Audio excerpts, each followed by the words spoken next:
What's up, fellow lords of gaming, and welcome back to the channel. So we're jumping in with the April 30th patch notes for Marvel Rivals. So without further ado, let's jump right in. All right, guys, so what I want to do is I want to jump into the practice range. You get a better look at the uniform updates for Thor and Doctor Strange. So Thor has been changed, and just the very slightest. If you notice, they've basically put him at a three-quarter stance. So instead of looking at him directly on from this angle, which is what we were doing before, we're kind of now seeing over his shoulder just a little bit, so that way it's taking the visibility of that ruffle and the feathers out of the way. I think this is probably going to be a better look overall for his character uniforms, period. Not to mention just being able to have access to, you know, having that target never out of range, because that was a bit of a problem previously with Thor, in my opinion. Up next is probably a little bit more of an upgrade is the Doctor Strange voice modulation that you could hear there. They've added that effect, and then they've added in his hands to his costume. I like the added effect of the hands to the costume because this is added a little bit more to the emote that they gave us, where we saw the demon breaking from his chest and then the hand still there. I like this a lot, so I'm really happy to see this overall. Now, they did make a change to Doctor Strange as well, where essentially Doctor Strange's his ultimate has a shorter cooldown, so they decreased it from 3400 to 3100. I'm not exactly sure how I feel about this.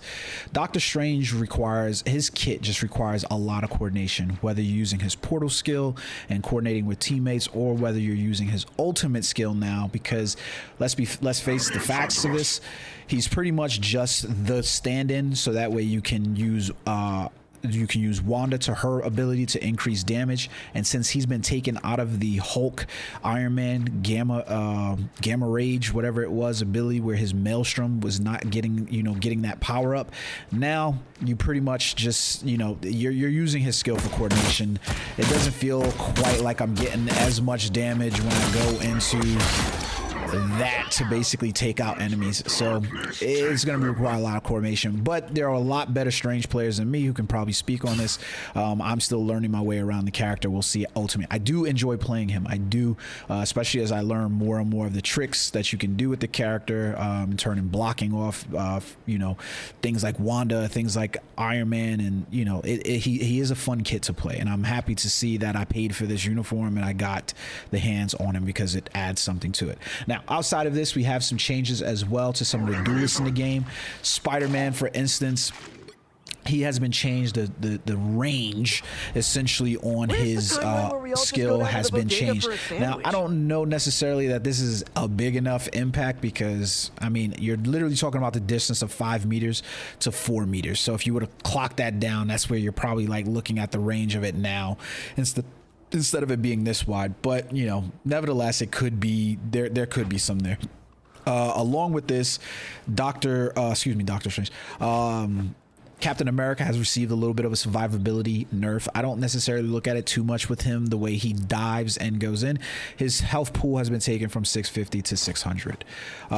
Groot has seen a significant decrease in terms of his skills, because when we look at the Ironwood Wall, that was previously had a life of about 700 hit points. Now you're at about 600 hit points, which means that it should be easier to attack. Like, that's pretty much what it is, right, with him.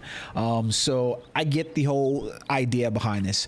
Winter Soldier, on the other hand, this character has received somewhat of a buff, I guess, if you want to take a look at it. You want to take a look at that way. Basically, Tainted Vultures it has now a charge up skill on it, so it's going to have 2 charge levels, but the cooldown for it is going to remain unchanged.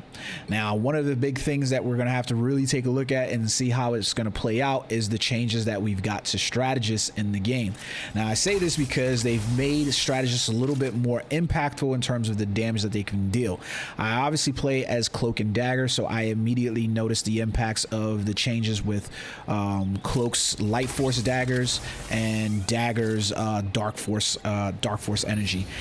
Both of these have received some significant, I won't say significant, but they received some improvements. So Light Force Dagger has been increased to 18 from 115 in terms of damage output, and then Dark Force Cloak has been increased from 75 per second to 80 per second. To me, I'm noticing that change and that switch into Cloak and being able to do DPS on characters like Moon Knight, Black Panther, and Spider-Man a lot more in terms of, you know, facing those one-on-ones or 2v1s when they try to dive that back row. So I'm liking this change. Now, the most important character, I think, and the biggest changes that we have is how Adam Warlock now works. Quantum Magic has received a big buff, huge buff, magnificent buff in my opinion. One of my chief complaints about Adam Warlock's kit was his ability to sustain healing on targets. Now your ability to sustain that healing on targets is more of a factor of your skill with the character. Quantum Magic now has on critical hits, so headshots, you can reduce the cooldown of Avatar of Lifestream by 1 second. So if you use Avatar Lifestream, it goes down, and then you switch over to doing your DPS like you're supposed to, your ability to hit headshots or get critical hits is going to reduce the overall cooldown for when you can use Avatar Lifestream again. I like this blend between synergy of being able to like boost, like it plays more into the kit of his ability to have burst healing, burst DPS, and be able to benefit from at least the burst DPS side of that. So this is really good in his kit. I'm dying to play this and see how this ultimately works. I kind of left him off over at Centurion or something like that. I got to finish working him in to Lord status. I love the uniform, which was one of the reasons why I was playing with him.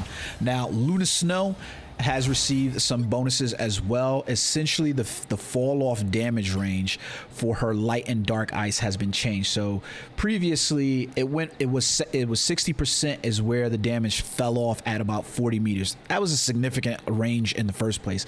Now the fall off is 75%. So yeah, so the you know, that's all it is for her. So they're just ramping up her damage output, which is a good thing.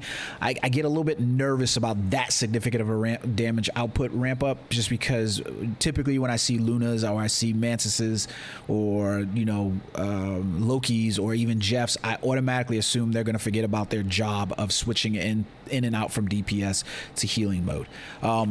Speaking of Mantis, she has also received a boost as well.